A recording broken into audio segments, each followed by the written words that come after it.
บน้องเนื้อทองยามท้องลมมาได้มาพบสาว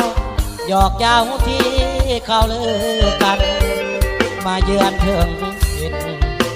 ดินแดนแขวงสารวานอายอยู่นครเวียงจันทร์อยากผูกพันกับน้องแก้วตาสาวนาใสไปไปก็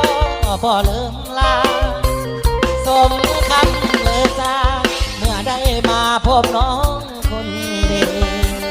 ลูกหลานองค์แก้วสมแล้วที่เป็นสตรีนับว่าคนโชคดีพบพ่อนาลีที่งามสุดนาใส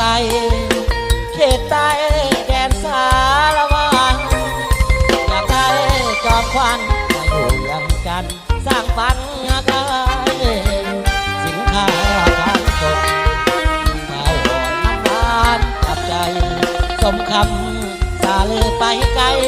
ข้าวนาใสถูกใจแท้เดขึ้นรถเมล์จากลาน้องสาวนาใสขอห่างเพียงกายแต่หัวใจฝากไว้กับนาวนโย่ส่งคงได้สมปรารถนามาอยู่เป็นคู่สีวาได้ปรารถนาน้องสาวนาใส